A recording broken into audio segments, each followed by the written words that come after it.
Just trying to get up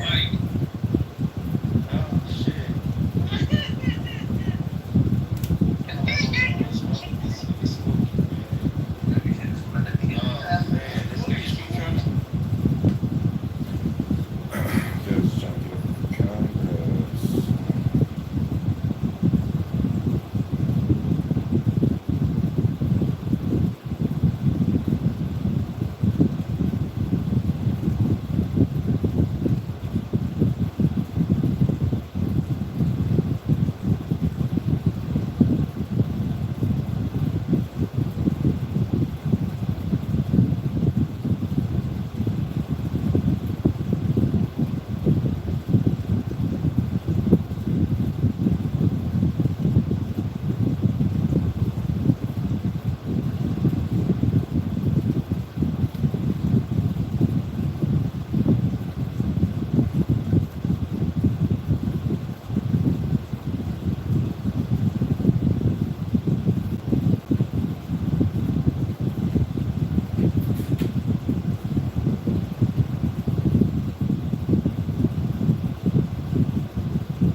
rejection. And speaking of mentally ill, I mean, John, look at you, dude. Like, here you are, a grown man in your fucking 40s. You're sitting around in your fucking underwear. You have, what, like 50 goddamn cell phones all pointed around, screaming to different fucking platforms. Nobody fucking listens to you. You have zero goddamn audience. You sit there and respond to one of your accounts with all of your other accounts and vice versa. And you just say stupid fucking shit. You can't string along a fucking coherent opinion or belief or anything. You don't, I mean, you're barely even funny. Sometimes you have your moments. Like, what the fuck are you doing with this? I mean, in all reality, John, what the fuck are you doing? What the fuck are you doing, Batman? You just annoy everybody on here because you're constantly fucking streaming their rooms. Everybody on this app looks at you as a mentally ill, deranged fucking person. John, you're not fucking normal. I mean, this is fucking stupid. But I'm actually one of those people, John, I agree. that despite how much you told me I'm a dumbass, I'm a piece of shit, I don't read books, I don't do any of this shit, I never cuss you out.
people have their own personal, what you call God. You need to understand that first. So when you talk about a personal God, just like they think the black woman of God, if I say, well, there's a power that is energy, and they be like, and I say this energy is a Yeah. See if I can push my meat back. We're gonna get to the bottom of it. Yeah. Because we homeless. CJ, can you explain to us what the fuck is going on? You've been breaking the internet over there on the dark side. They've been whooping your ass for about 4 days straight. What the fuck did you do over there, CJ? Nothing. You know, I don't know. I don't know. I'm trying to get to the bottom of it. I mean, I don't If know. anybody in here knows the 411 on Brother CJ,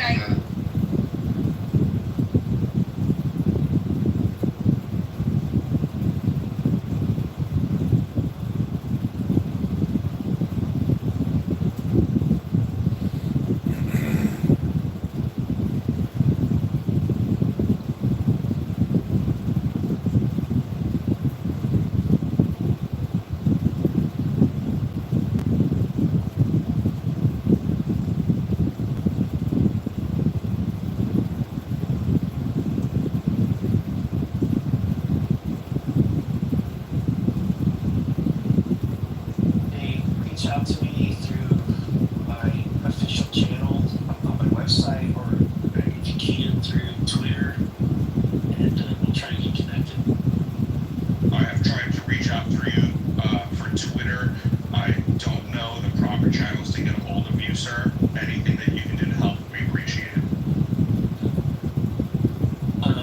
Give them a follow. Okay, guys, we'll be able to be. I'm putting the website in the desk right now for the office locations with the phone numbers. I was actually, in college, I was staff there for a little bit, so I'm gonna be able to get those phone calls. Thank you, Panda. Right. If you guys can get me that info, I'd really appreciate it. Will do that. They collect a bunch of really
some veteran, he Well, is anyway, you don't have a driver's license regardless. So, Like, I it's take just it part of grain of the, salt. you know, man, like, you know, sure, at e-bike, bro, run 30 miles an hour. Yeah, man. On this app. You see some facts. No shirt, an e-bike, just the signs of an DUI. I love it. Oh my gosh. Or they have a button-up shirt, but it's open, flapping in the wind. Absolutely. I can give you a shirt about it. And I'm making money, right? That might have been 10 minutes. Well, we work. Doesn't match what Richie said. Doesn't match what he said. He was living in Vienna. One second.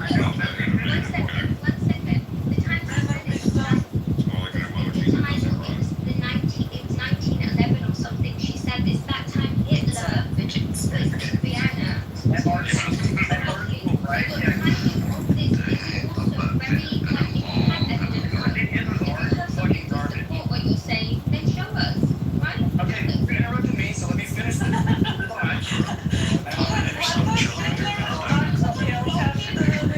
Okay, so now you're on. It's a big famous woman. I mean, like 20 years, I think is what it was. They broke up in 1914. They went back. No, well, no, put it down. That's what happened. It wasn't 20 years. You just lied. No, I The World War I started, and Hitler also served in World War I. So the claim was made. He came to Liverpool to avoid. This is the next person. It's like, bam. Hitler actually won 2 areas. Stop interrupting her. Yeah, because he became leader of the country. Jason himself, though. Yeah, he's next. Yeah. Hey, Fred, what's up, buddy? Hey guys,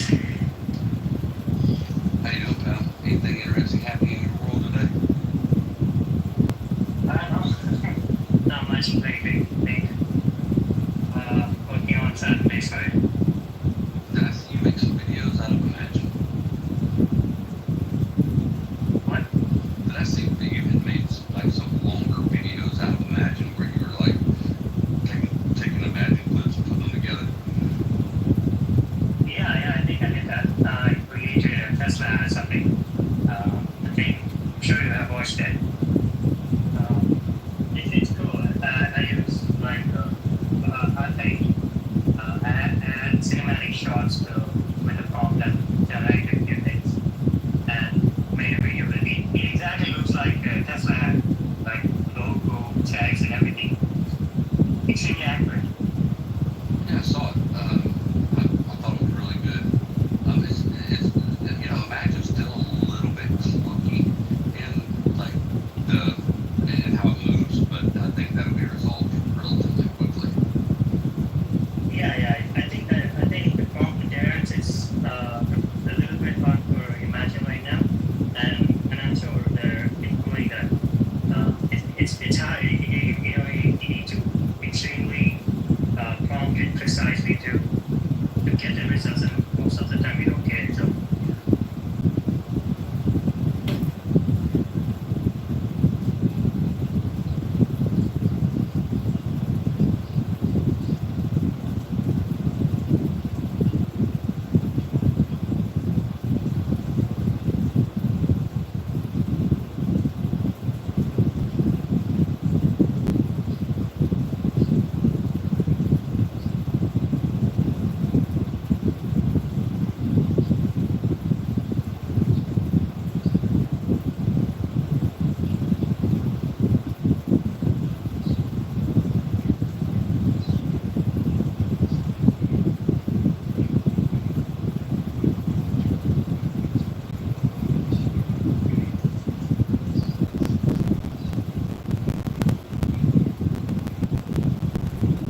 it's bad. Hope is bad, right?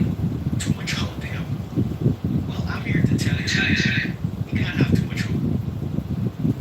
The opposite of hope is despair. So you have these people telling you hope is bad. They would rather you be in a state of despair, apparently. Apparently. So they're pushing all this negative connotations associated with the people who are giving us this hopeful message. And they're calling it opium. Right? And they don't want us to listen to opium. Why? Interesting, right? What do you think about it from that perspective, Dr. Paul? A couple of years ago, someone came up to my co-host in the cafe lockdown, and he grabbed him while they were protesting on the steps of Parliament and said, "You have an obligation. You have to listen to me. I never come out and go to protest. I'm coming to this one. I'm going to tell you something very important. You have an obligation, moral obligation, never to instill hopelessness." And it's been one of our principles, that we not to sell hopelessness. And I remember the people came and were sitting around people who were what you call blue pills, and they were all sitting there telling me, resistance is futile. There's nothing you can do.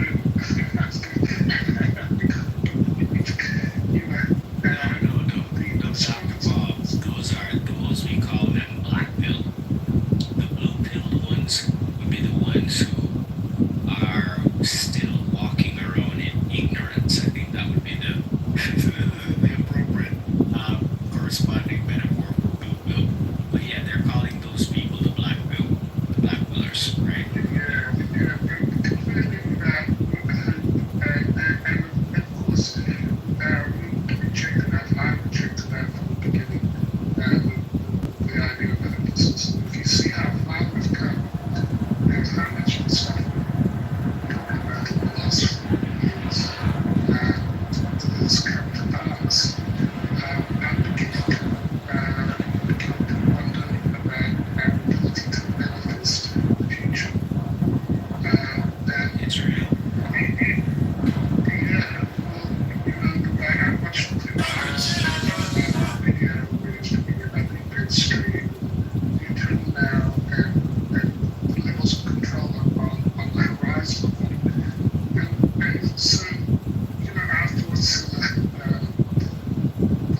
I'm worried that we could manifest this, so we better be manifesting possible things. This is the bottom line there. But to the extent that you start to get too much right, you may just start to believe in manifesting. And so there's the obligation to also manifest the real world, not the strange.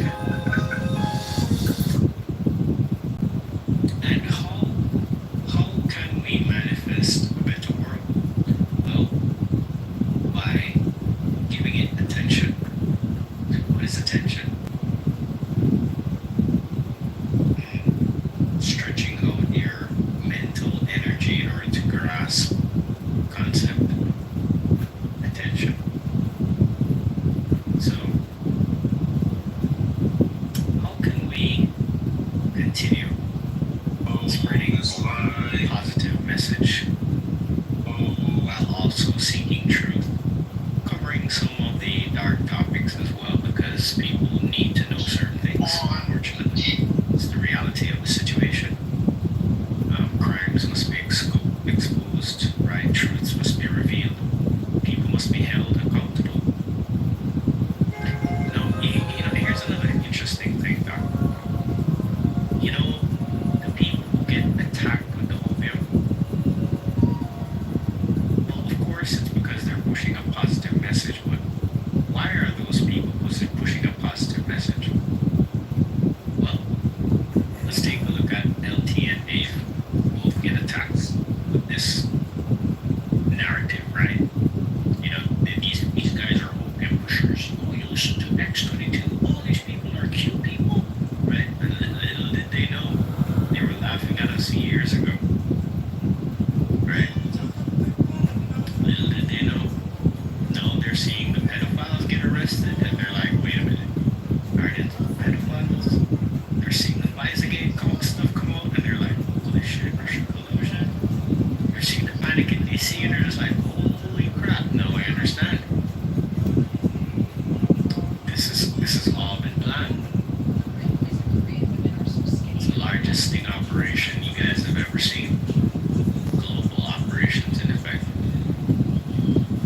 assets have already been seized.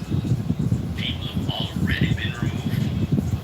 The public will be briefed on certain things, as it's appropriate. And, the most recent messages that we're getting is that it's time, right? And you guys have seen so much movement as it relates to the declassification of files recently. And there's a lot more coming. They're just getting started.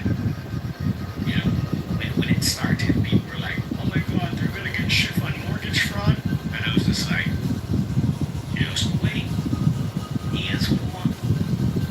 And sure enough, what happened? Oh yeah, shifts in a whole lot more trouble right now than just mortgage fraud. All the Russiagate stuff is connecting back to him when he was on the Senate Intelligence Committee. Eric Swalwell was being implicated too. Told you. Right? So, who's in control? Well, right now it looks like the Patriots are in control. But the battle has always been for control. Was it obvious that the Patriots were in control? Probably not. Even some of the things that I saw, I wasn't really too sure. But, I had seen enough in the past to be a bit reserved in my judgment and watch and see how things play out so I can make a better assessment. Well, I had my speculations that they were gathering evidence in the background and they were waiting on the right time to move, and all those speculations were confirmed. Now we have multiple grand juries that have been convened. The stuff that's happening right now, as I told you guys before, it's gonna make Watergate look like a puppy show, like a joke. The level of the conspiracy that's about to be unveiled, and you guys are all living through it right now. Just think about that. Yeah, it's going to be very interesting. It has already been very interesting, as we have seen. Are you guys paying attention to what Trump has done with the IRS and the stuff he's saying about the Federal Reserve recently? I mean, people, we have arrived. Ladies and gentlemen, let's get ready to rumble! I don't know what else to say. There are significant developments that when I look at the bigger picture, I get hope. So here's the thing. This is a commonality between Dave and LT. Both of them have a hopeful message. Both of them also are familiar with the keyboard. They may not be like expert decoders like some of the deep divers out there, right? And by the way, I'm definitely not any expert decoder, but I've read the board. I'm familiar with the post and I know how to access them, right? And when certain connections are made and people are posting certain references, I can connect the dots. Definitely people are pointing it out. So they're both familiar with the board. So they are also aware of ongoing operations happening in the background. So both Dave and both LT review the board, review the information from the board. They listen to what Trump says, right? They listen to what guys like Scabino say. They're paying attention to those comms, right? Communications, right? And of course, why is it being done this way? Well, because the deep state is also listening, watching, trying to monitor what's going on. So, information warfare is a thing.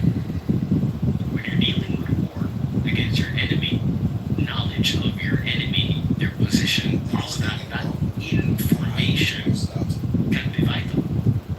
So sometimes we've seen a lot of this. When you guys saw Trump go in the second term, we saw some stuff happen with the media where information got leaked, and there was this whole signal stuff, and then you saw people got fired. What do you guys think they were doing? They were testing the system. They catching the potential leakers. They had internal operations going on to sniff out rogue members of the syndicate. All happening right before your eyes. They like literally the Trump administration. I put it past them to put out a set of information just to see, monitor and track things of the information, which media organization they push it to. Because we know there was a lot of leaks going on. Right? And then you saw a lot of people lose their security clearance. Interesting, right? All these things are connected. Now you're taking away the criminal syndicate's ability to see what's going on. Now they can't plan and react to certain things. Yeah. And slowly but surely Trump is stripping away power and control from different areas. The intelligence right now is being cleaned up. Big time. Big time. Right? Here's the I'm not sure if you guys know what's happening at the IRS. But let me give you, before I get to that. So Dr. Bob, both LT and Dave follow the cue board. They understand certain things are happening in the background, so they have a more optimistic outlook than a lot of people. Because, they're at least privy to certain intel that the majority of the public isn't privy to. And that makes them a bit more, assured is the word, that there are people in the background doing what they need to do to hold these people accountable in the right way. No. This assurance and optimism doesn't mean that we can be relaxed.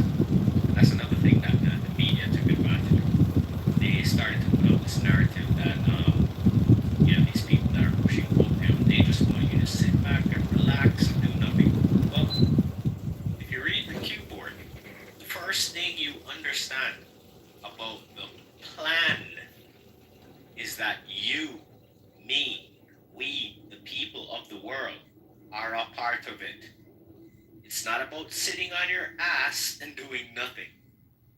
That's the first damn thing you actually come to understand after you go through the cue board to some degree. Yeah, there are operations happening in the background that we have no impact on. Okay, no problem. That's fine. But that's one part of the plan. That's not all of it. The other part of the plan involves we, the people, coming into knowledge, understanding what's going on, understanding who these conspirators are. Why? So that we can do something about it. Why? So that we can remove them from positions of power. Knowledge is important, and knowledge changes the landscape. The reason why the media, the same global criminal syndicate that pushes out propaganda, attacked the Q board and came up with QAnon is because of the threat of the information that it poses to their system. It's quite simple. The Q board told us all about these people who are in high places, who are doing things to children. Not only that, they told us all about Hunter Biden, all about Hillary Clinton, all about Obama, all about the syndicate intelligence network, right? The information was fed to us publicly in an open source manner, decentralized. Anybody can access it. And it was done in this way, for public purposes, so that so that there could actually be a civilian resistance. And now enough people who understand what's going on have started to inform others about what's going on and about their, need to act and become part of the solution can't sit down on their ass and do nothing. But before you can do something, you got to get informed. And that's why you're here in the Truth Seekers Tavern. So welcome, everyone. Grab your coffee, grab your tea. Years ago, I mentioned the term quo warranto. And we got to see it being used in a very interesting affair with the whole redistricting in Texas. You remember that? Yeah. So what's a quo warranto?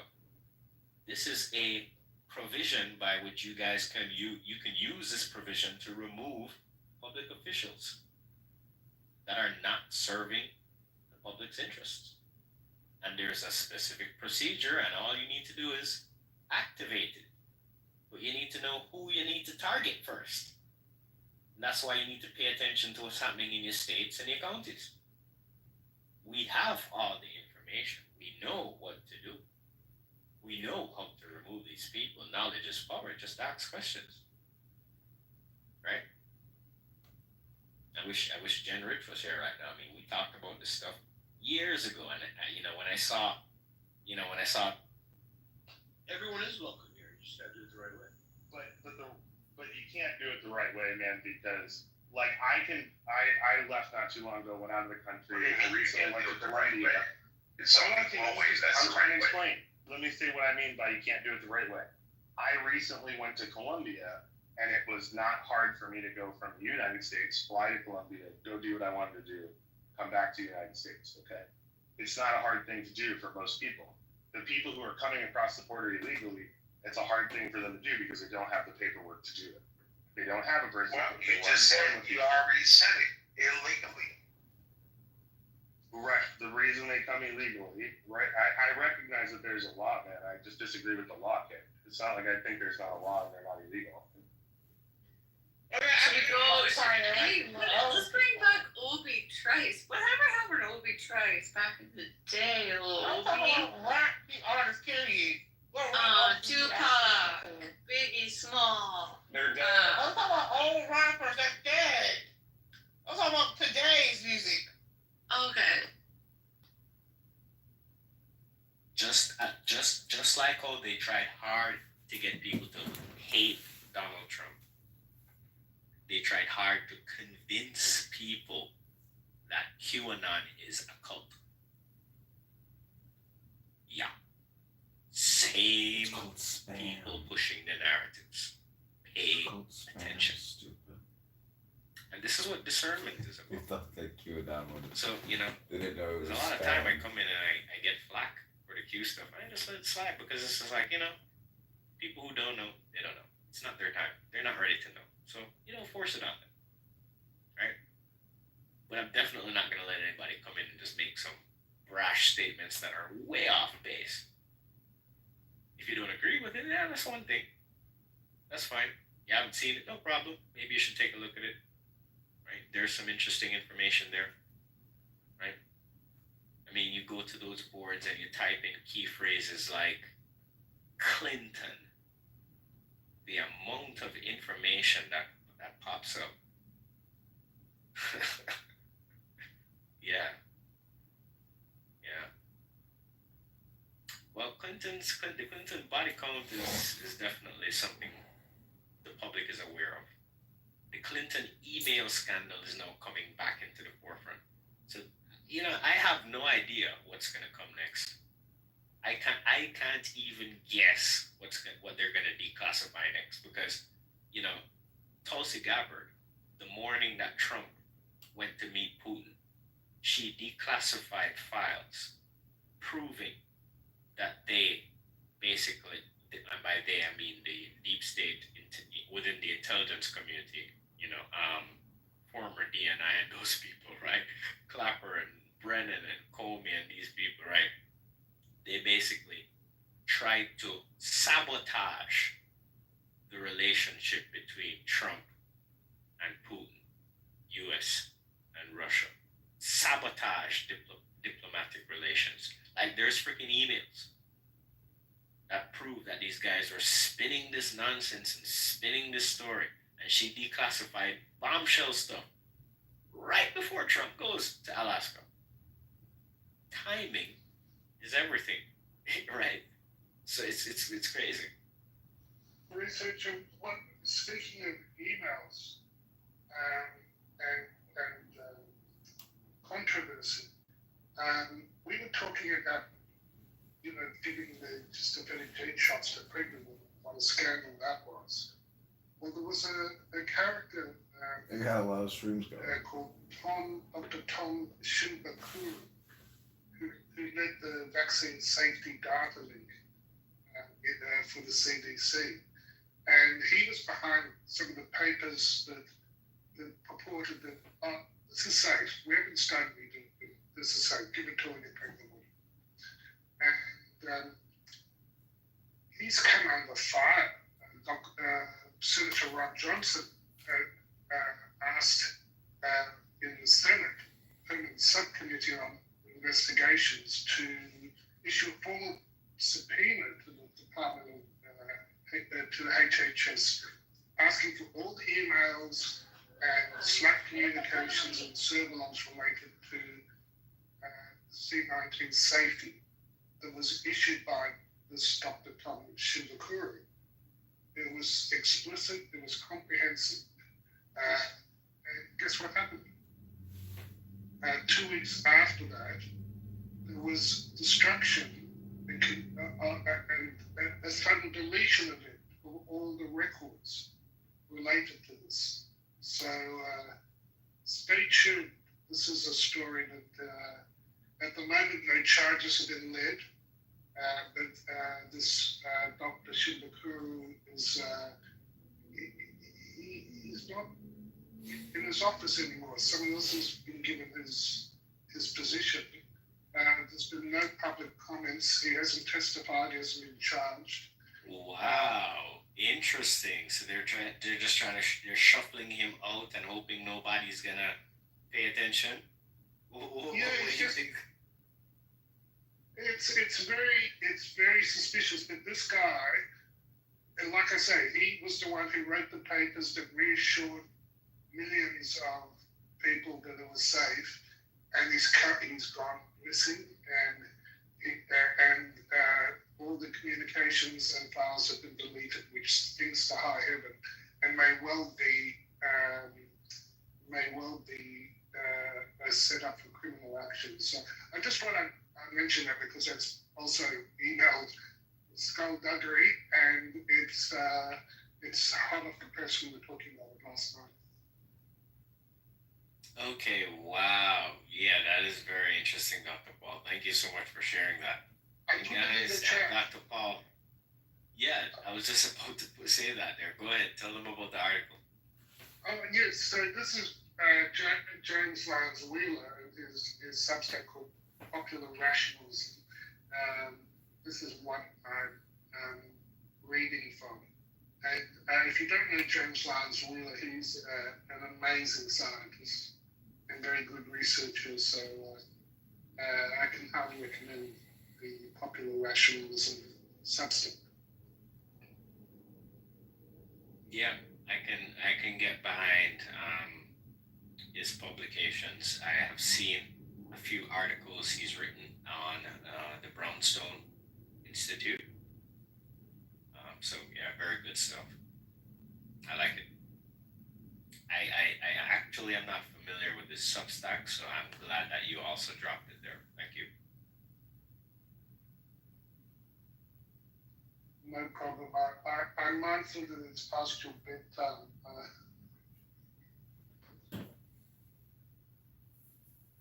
Yes, it is approaching my bedtime. It is 1:37 a.m. here in Kingston, Jamaica.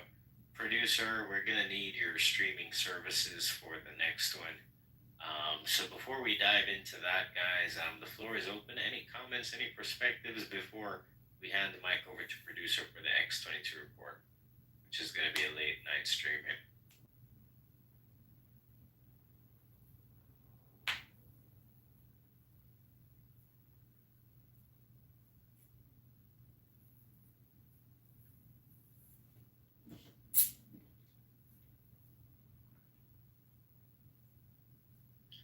Hi, it's Glenn. I just put a notice in the chat on a 37-year-old bodybuilder from Massachusetts that died suddenly. You couldn't paint somebody that worked harder on their health, and it's getting a little more visibility in certain circles in the United States. Land my plane. Thank you for Oh, sharing. it also happens to be in Massachusetts, RFK Jr.'s hometown. Yes, it's sad to hear that, even bodybuilders are succumbing. But we do need to understand what's going on. This is how severe these toxins are, these inoculations. Right. Genetic therapies, right? Alright, thank you, Glenn. Wow, awesome. Alright, I'll grab that link. Okay, any other comments before we close the panel to start the X-22 report? Just down that climate change, it seems to go straight to the heart and to the bodybuilders. It's the coincidence of climate change. A big tongue tree. I noticed with the LP also mentioned gold and silver. Big things I think are going on there. I wouldn't be surprised if they came up in Alaska. It hasn't been reported. So stay tuned, keep your eye on those markets, because I think a sea change is coming, and it's coming this year. So pay attention. All right. Oh, thank you for mentioning that. Right, so I forgot to tell you what I learned about the IRS. So guess who has a new position at the IRS, guys? Scott Bassett. Yes.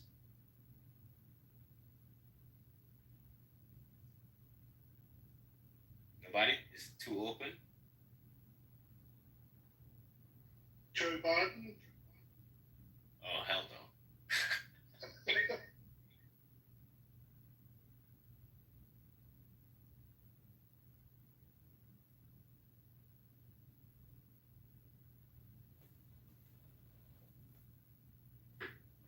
I would say Satan. I would say Satan, but that would be an old appointment. Okay. Have any of you heard of the name Gary Shapley?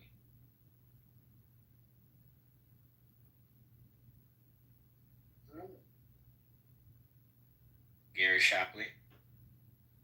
Anybody? Has anybody here heard of Gary Shapley? Okay, well, for those of you who don't know, Gary Shapley was an IRS whistleblower.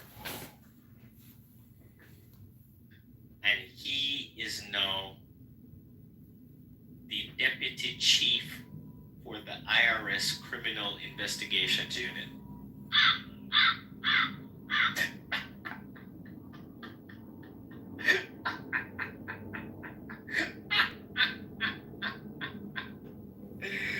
Oh boy, they're screwed. Enjoyed the show. No, nobody didn't find that funny. Guys, this is like this is gonna be good, right? I don't think anybody's a weight researcher. I mean, I guess not, Boots, but he is now the deputy chief for the IRS Criminal Investigations Division. Yeah. The IRS whistleblower who was blowing the whistle on fraudulent activity, criminal activity within the IRS is now the deputy chief of Criminal Investigations Unit within the IRS. And this comes after he was being harassed by, he was fired, I believe, unjustly. Yeah. blew the whistle, and some stuff happened, and I don't remember the full details, but it's funny how things kind of turn around, right? It Yeah, sounds like we're putting winning. It sounds like putting RFK in charge of the HHS. It's a good sign.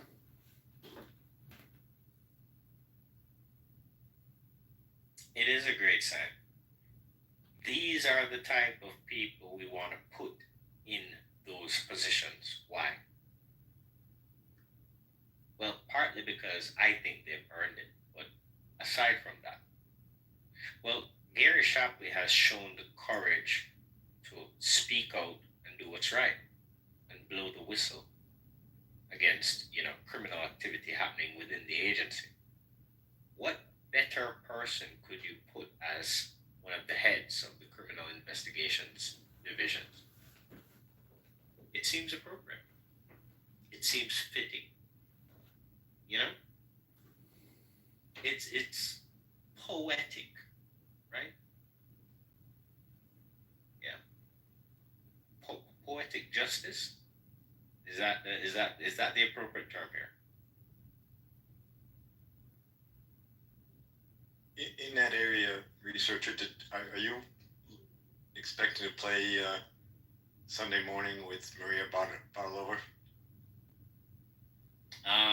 Because not particularly. She has. I wasn't planning to. Yeah. What happened?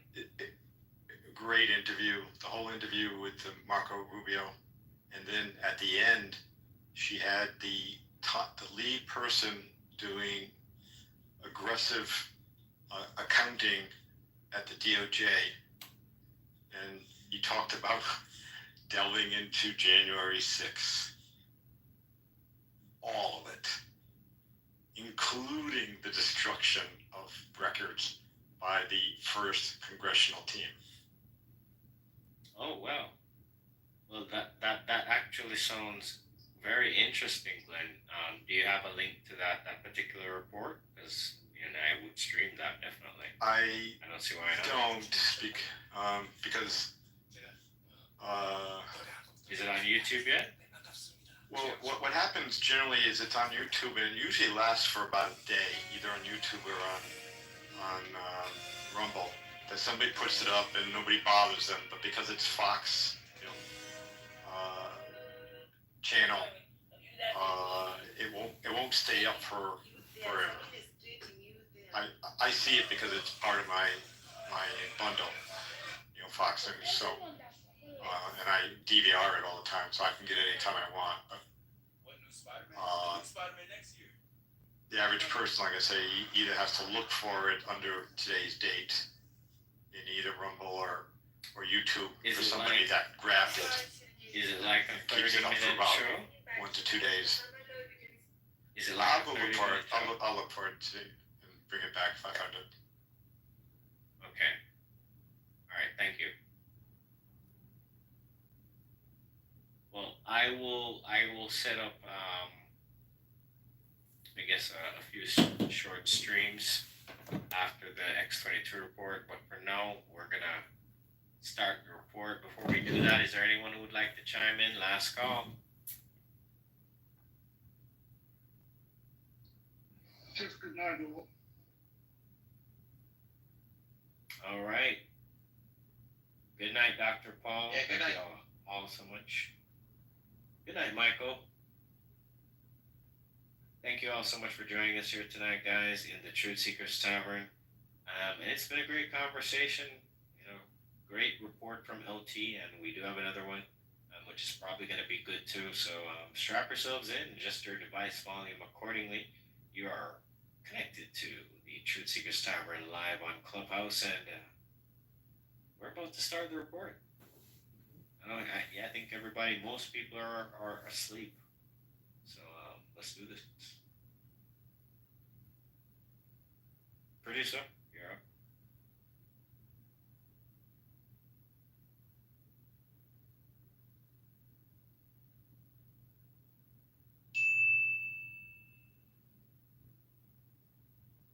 You want answers? I think I'm entitled. You want answers? I want the truth. You can't handle the truth.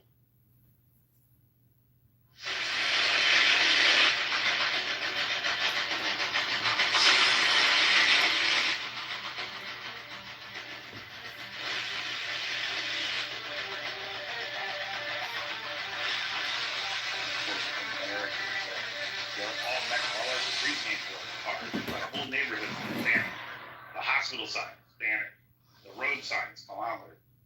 You know, it's all Spanish. You said they're Mexican. Well, let me just ask really quick, just to make a differentiation really quickly. Are you saying that they're Latino or Hispanic or Spanish or however you want to define it? Or are you saying that they're Mexican?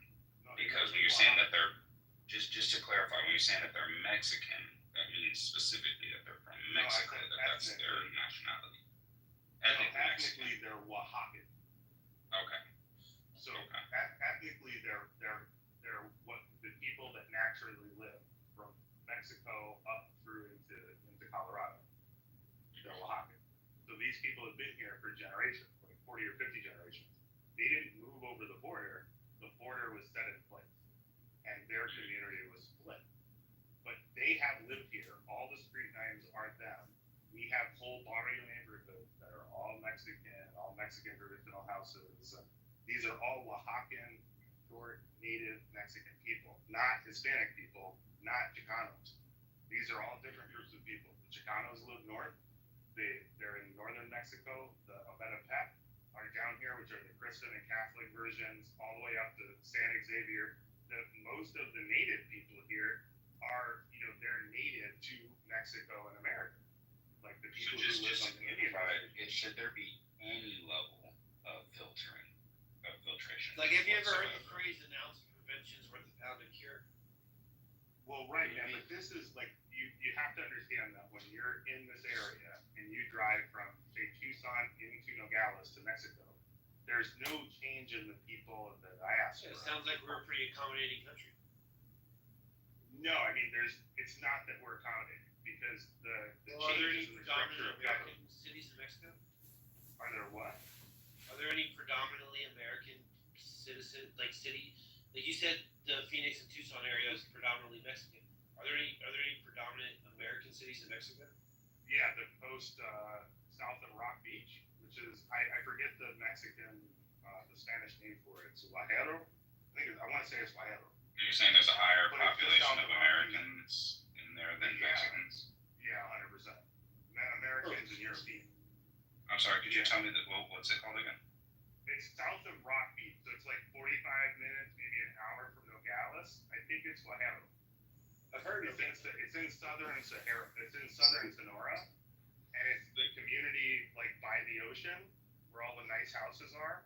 Almost that whole area is like Australian, New Zealanders, Chinese, like white people. Oh, no shit. It's not Spanish. No shit, I didn't know that. And you can't really own property. You have to buy property outright. You can't get a mortgage, so you can really only buy those properties if you have the money to buy, like the cash to buy them, which most Mexicans don't. But like to E's point, you would agree that we shouldn't wait for like you said in Colorado when they take over we shouldn't wait for them to take it over for us to be like, oh shit, it's a problem. Like it'd be good for us to kind of be ahead of that. Like I would assume you'd agree with that. Well, I mean, the problem is that those Venezuelans came in without ID. So I'm saying if you have everybody that's coming in and you give them the ability to come here and work, and you just have to show up and get an ID and get your fingerprints and go through the process, right? That stops that person from having multiple identities and living a criminal lifestyle. I think people are incentivized to live a criminal lifestyle when they have trauma and all these things in their life because I'm a determinist. So if you take the deterministic route, and you say, oh, if we give these people good societies to live in, if we do the broken window policing from like a maintenance perspective, where the neighborhoods are good, the neighborhoods are policed, there's cameras at the corner, i.e. Sulphurina, right? If we build that society, then the people coming in isn't the problem, because the 1 or 2% of people that are criminalistic will be monitored and rounded up and arrested and go into that system, and in that system they will be a profit mechanism for the country. It's an interesting thought. Yeah, it's ironic. I'm also a determinist, but I just tend to take the complete opposite perspective in terms of borders, because in the same regard where you're saying that I'm not acknowledging that what about the artists that come in, what about the, factors like that? I mean, I feel like I can make a similar argument to what we were talking about earlier pertaining to gang violence. Is like, hey, I'm from Sacramento, and like some pretty good music comes out of here and out of the Bay Area and stuff like that, but like a lot of niggas died over it. It's in the same regard. I just don't feel like the good always is outweighing the bad. And I think I certainly can imagine there's a lot of amazing people even out of some of these really tough countries. One of the arguments I It's hear all the just time is that black people commit twice the amount of crime as white people. Like that the gang violence in Chicago outweighs like the poor neighborhood in Alabama that's full of white people, and for some reason all the violence is in Chicago. Right, okay. It's still 0.001% people. So 99% of black people are doing the right thing and not doing violence, not causing murder. But the conversation that we have is about the 1/1000th of the population that isn't doing. Yeah, you're gonna have bad things happen with an increase in population. You're gonna have more crime. If you go to New York City, you have more crime than you have in the middle of your Illinois near Olympic. Right, obviously. Yeah. Right? You just have more crime because you have more people, you have more social interactions, all those things. More opportunity. Right. Right, but people are still criminal at a level of about 2.5% of the population. So about 2.5% of criminals for any given population size. That increases in raw numbers, but it doesn't increase psychologically. Like people don't change the pecking hierarchy and all those different things, the hierarchies of people, based on the fact that they're poor. Can I ask both of you guys a question? I've never heard the determinist thing before. Can you guys explain what that is? And both of you, where's that gray area where you guys are both determinists? I almost say that wrong. You guys are both. The book Behave. It's talking about Yeah, endocrinology. I am frozen. Nurture, right? Like what happens, your experiences in life determine who you are as a person. And where's that gray area where y'all are both determinists, but there's the gray area where y'all kind of have to. Well, philosophically, I'm glad you quoted Robert Sapolsky. Robert Sapolsky is probably my favorite neurobiologist / primatologist / endocrinologist. Yeah, exactly. He's absolutely a genius. But yeah, no, essentially on a philosophical level, in terms of, and I don't want to go too tangential because it's kind of a deep concept. Keep it layman for me, brother. Come on now. But this is because of stress that we're arguing about stress. Well, yeah. That's why zebras don't get ulcers, right? There's basically 4 camps you could fall into, and we're kind of in the middle one. So you got people who believe in. I'll try to keep it layman's. You got people who believe in fate. That's like a predeterminism. Like they believe in that everything is orchestrated. Everything is, that there's no escaping it. Kind of prophetic in that sense. You got people who believe in determinism, which is kind of a rejection of free will in some regard. It's not believing that everything is going to happen predetermined, but that things work in a deterministic manner. So that I am essentially, everything that's going on in my mind is a product of what's going on with my brain, my body, my nervous system, my stress hormones. I was predisposed to a lot of these things by genetics, ancestry, stress that I was exposed to while I was a fetus, all types of things. My whole political perspective, 30 years later, is ultimately formulated by a whole bunch of things that I didn't control. And then you got people who are in the compatibilist camp, which means that they realize that their brain works in a deterministic structure, and that, but they also think that they believe that they can reconcile it with free will. And then you have complete libertarian free will, where these are people who believe that they can make choices individual and separate from what their biology. That would be your essentially. Where do you lie? Where do you lie then, John? Where do you lie? Me and he agree, and this is what surprises me. If he believes in determinism and a person is derived by all these factors, therefore the Venezuelan that comes here, that moves into an apartment building, is, if he was in his same position, like if he and Venezuela switched hands, then he would be committing crime at a higher rate. And I believe that the Venezuelan comes here, he's formed by his decisions, but the factors, like here in the United States, the better living situation, therefore change the organism. And you have a chance that most people that come here would be better behaved as opposed to worse behaved. So the surroundings determine what happens. Mm-hmm. As opposed the interaction, yeah. And where are you falling on the scene? For the most, it is funny because, well, first of all, I'm philosophically very oxymoronic, but I don't think that that's intention of trying to be provocative. I do fall on the same spectrum that I think that it's that yes, if I was in the exact same Venezuelan, I'd probably be doing the exact same thing because I only can really account for two things that are going to influence behavior, and that's going to be biology and environment. And outside of that, I don't see much room for anything else. So if I see a schizophrenic on the street, who's homeless, and I were to trade biology atom for atom, neuron for neuron, I would be exactly him. If I had his exact experiences that shaped his biology to be exactly what it is, then I would be exactly him. I wouldn't be non-schizophrenic. I would not be in his position. Trading it on, I think that what helps it is not just going on the biological level, but looking at it on the physical level, like the atom to atom aspect of it. That how could I have done anything different than what he is doing? And if I had his exact experiences, exact genealogy, all of it. So yeah, I do believe that. I think that we fundamentally agree on a philosophical level, but I think in terms of a prescriptive level of how we should address that is probably where we differ, because he tends to look at it more like open borders, and I think it's ultimately a compassionate view that he has. So that's why I really do think that he has a positive intention behind it. I just think that there's such a thing as pathological compassion, where the road to hell can be paved with good intentions, and that compassionate view could also come at the cost of deregulating what is a society that's producing something good for the rest of the world. So I think, like I said, philosophically we agree. Primates migrate in a bifurcational pattern that does not respect it's not a natural way of movement right now. It's artificially attractive, so you can't just freely move it. I understand that's not. Way down the zoning. I really hate price trade.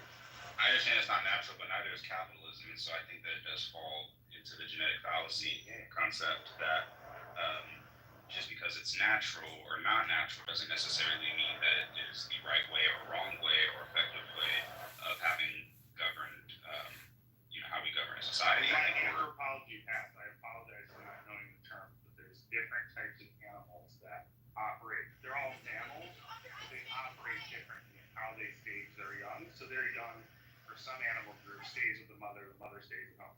For some animal groups, the mother leaves the babies in a nest, and her and the dad go out.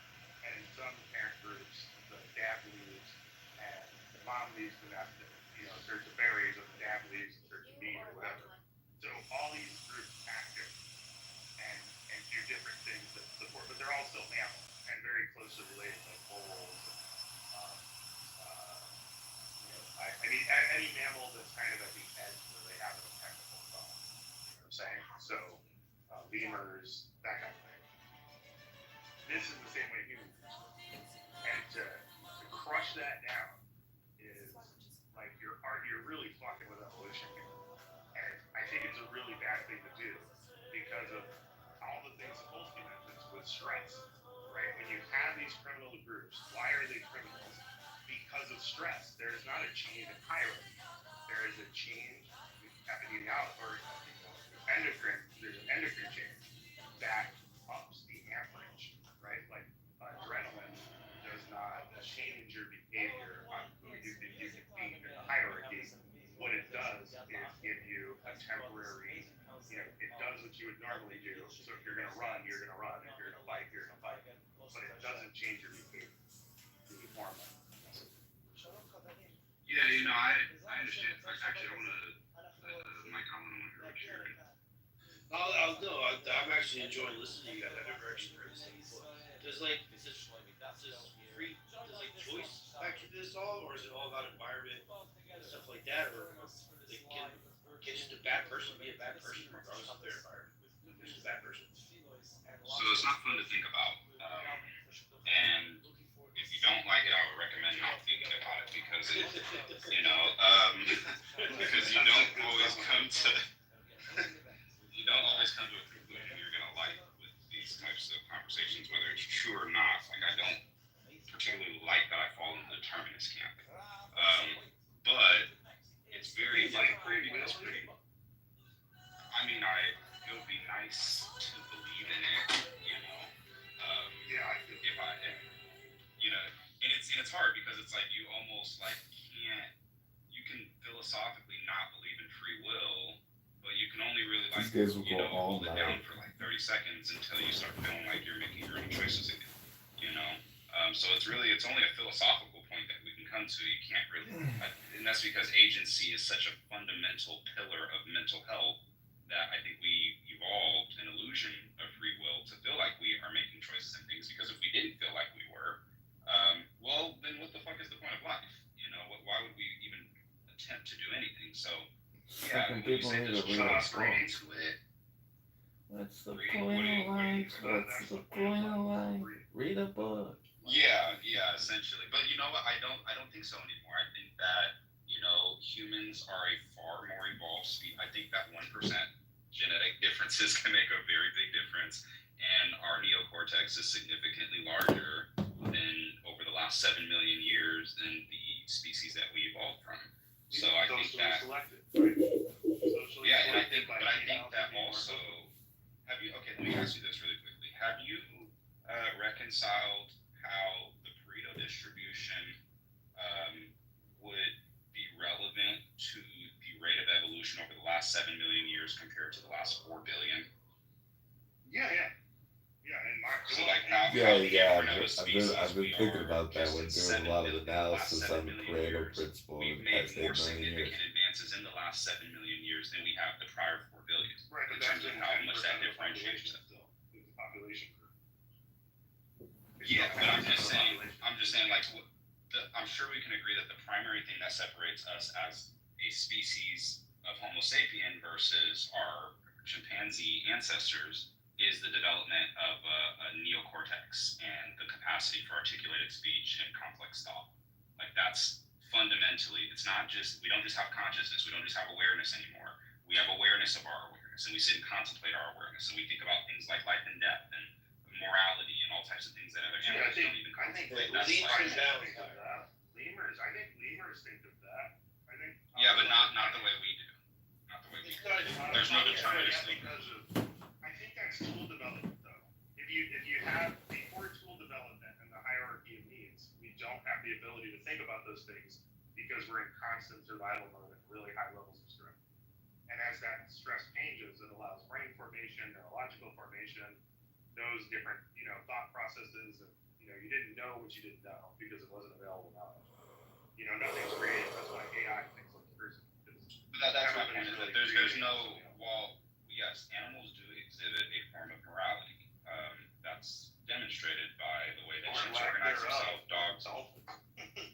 But they know what they're doing. But in some regard, but we don't have any determinist dolphins. We don't have any Christian dolphins That we either. know of. And so we know that the thing that. Back to the galaxy, man. Like you're saying that dolphins aren't as complex because they don't have cities, essentially. But we don't know what their neurological formation is. We do know what that's the thing though, we can actually study what their neurology is, and we can study their patterns of communication. Like it's just like when people say like a dog is barking and it's really its own language and we don't know what they're really saying. Okay, no, yes we do. Actually, that's not a language because it's not how a language functions. We can measure their brain activity and see that they're not saying specific dog words, that bark can only mean a couple of things. It could be distress, it could be affection, it could be a combination of emotions out there. But we know that it's not a language like Hindi or Chinese or English or something like that. So we know that ultimately the level of brain activity and complexity of thought is nowhere near the level of a human. And what is the number one thing that separates us as humans? So I don't think this is settled science. But dolphins don't study it. You said what? Oh yeah.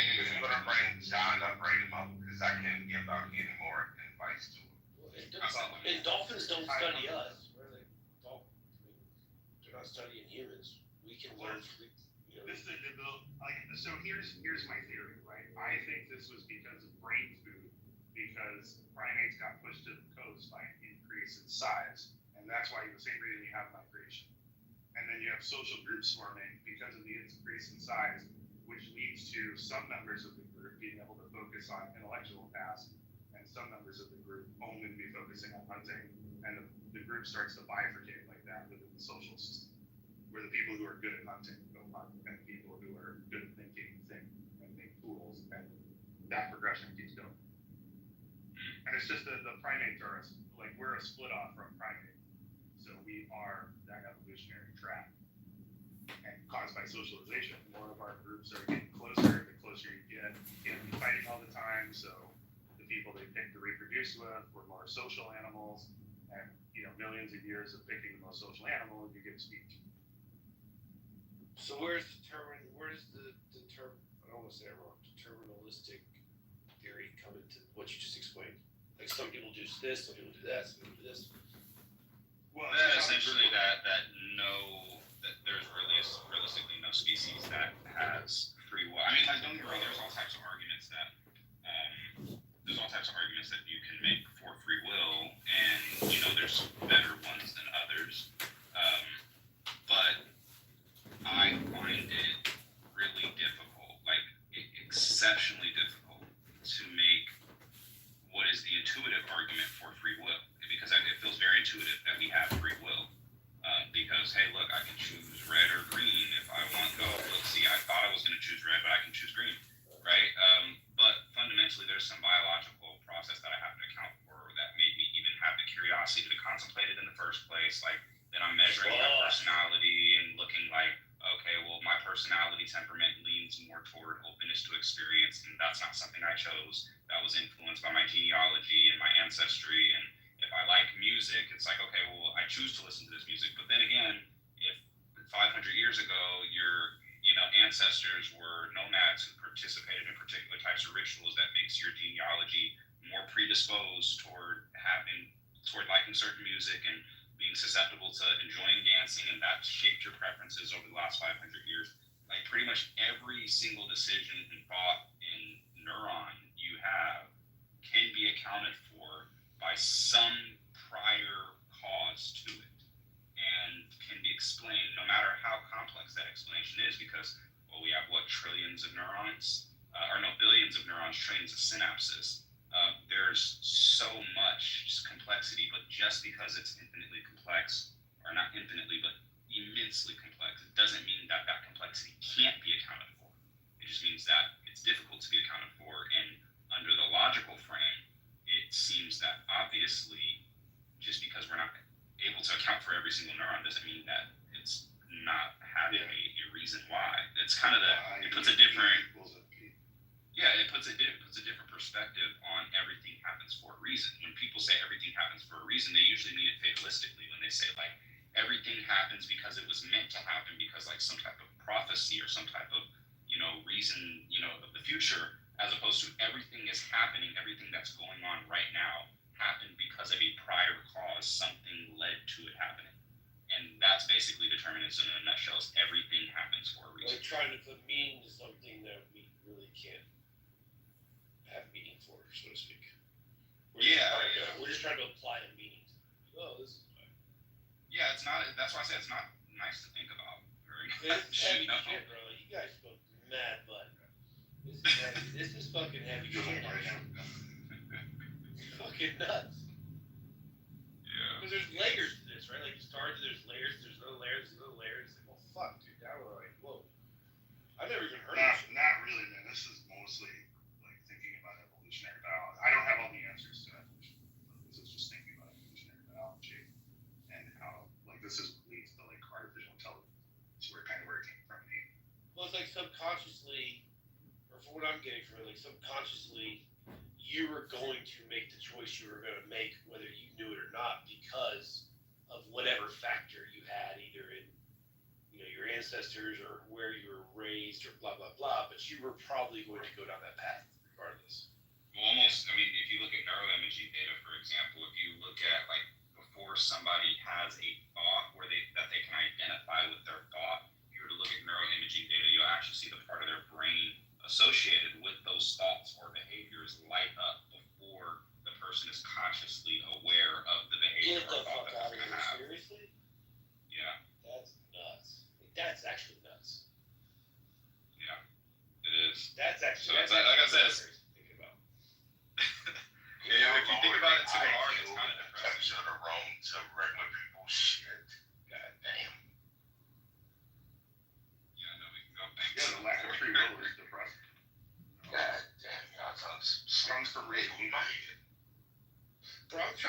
best to keep up here, Kay, bro. I fucking Jesus.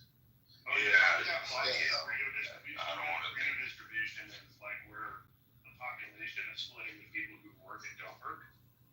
Like a corporation is said to have 90% of the people that just fucking stand around with their thumb in their ass, and 10% of the people actually make the money. And so that's why you see corporations with smaller and smaller groups of people. What's even worse than the 90-10, it's actually the square root of the amount of people in a given domain produce 50% of the results. So if you got, it's 90-10 if you look at probably like 100 it's worse than what I said. Oh, it's worse. It's like infinitely worse, right? Because it's like if you have 100 people, that means 10% of them produce 50% of the work, right? Which doesn't sound too bad because like, okay, top 10, produce the same as the other 90. But then that also means if you have 10,000 people in a given organization, then the top 100 of them produce 50% of the work, and then the bottom 9,900 produce the other 50%, and this is and what so on. do with their time. So exactly. So and so on. If you have 1 million people in a given industry, the top 1,000 of them produce 50% of the work, and then the bottom 999,000 of them produce the other 50%, and so on.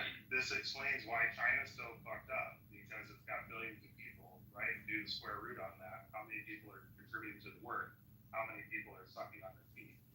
His contention is, hey, we open up all the borders, millions of people come in here. Now what? Now 4 of us are fucking supporting 300.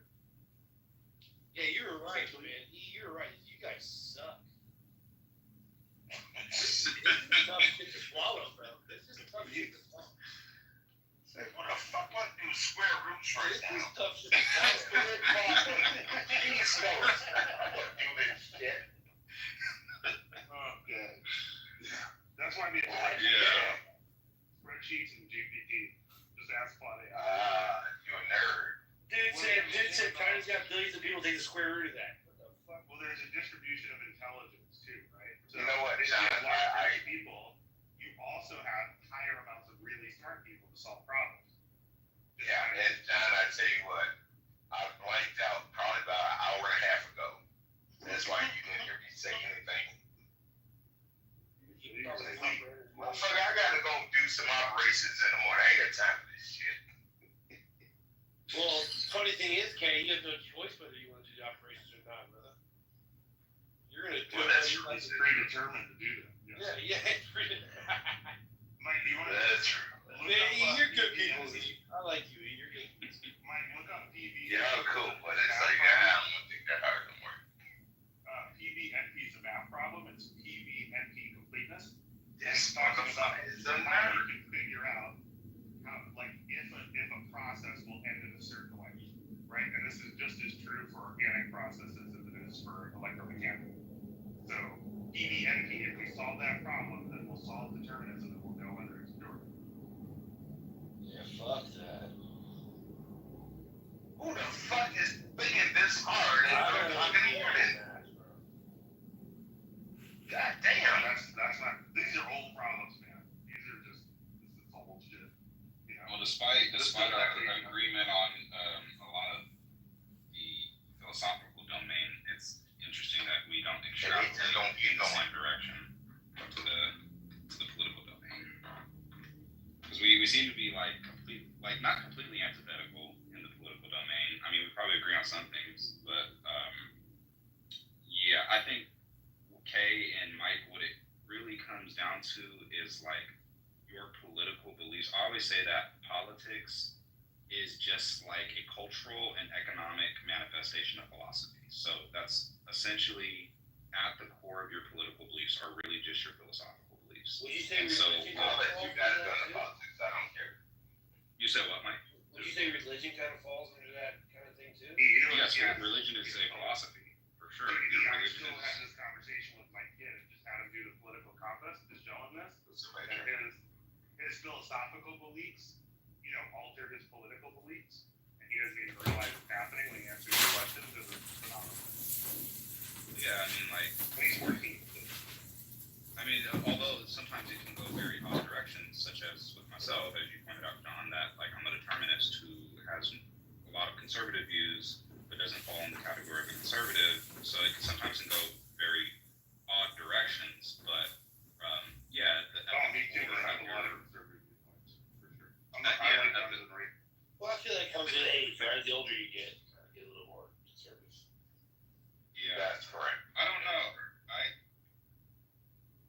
you definitely do.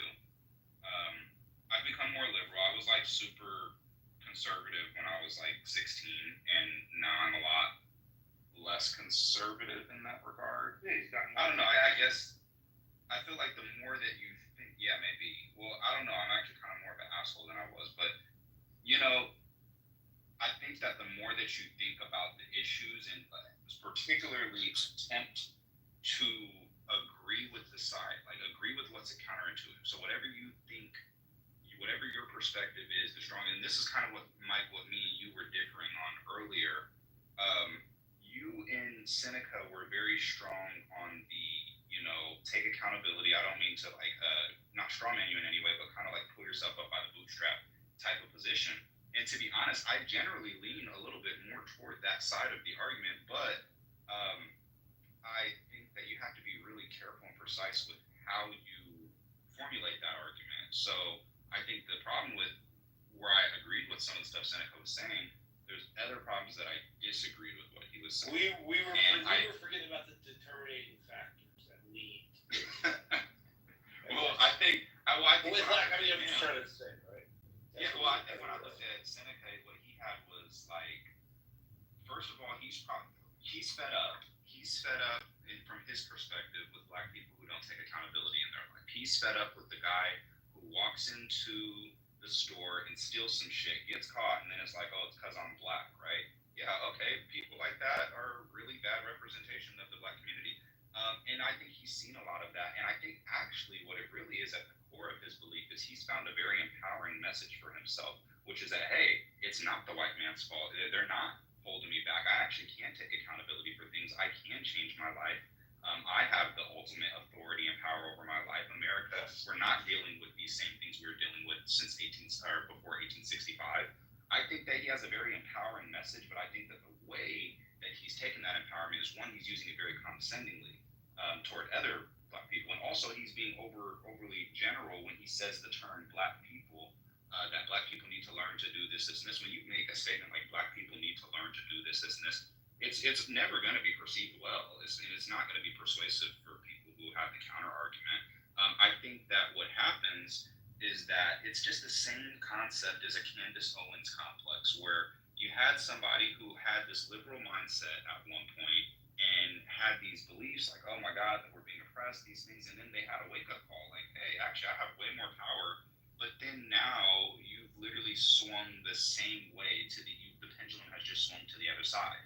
So now you're just going into all these right beliefs, and now you're not accounting for how you felt prior, which was that there actually is some oppression, there actually is racism, there actually is things that go on. And I think it's really difficult to find a balanced view, because what you have on the left is you have a bunch of liberals who are complaining about the white man and how, everything, it's so impossible for the black man. And then you got people on the right who are saying black people can do anything and don't do, and that racism isn't real. So you have to synthesize a balanced point of view. The only thing I felt like he wasn't synthesizing a balanced point of view into what he was saying. And that's why I didn't fully disagree with everything he was saying. I did very much so disagree with the way he was expressing it. Yeah, it's not absolute. It should be applied. Sorry, go ahead, Ken. Go ahead.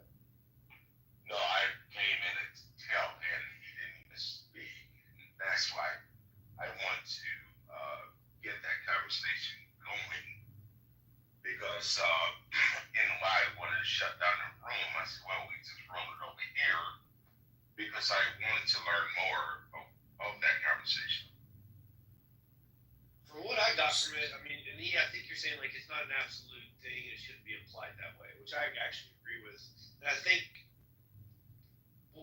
what I thought was off a little bit about what Seneca was saying was that like he for lack of a better term, he was basically saying they bring it on themselves. And I thought that was kind of a weird way to look at it. You know what I mean? Yeah, he was saying you reap what you sow. Yeah, right. There's aspects of it where it's like, okay, this is what isn't properly accounted for. Where he's right is that the solution ultimately has to come from a place of responsibility, because we don't have other options outside of responsibility. So like, if my life is shit, even if I have an oppressor, it fundamentally is my responsibility to figure out how to surmount these obstacles in my life.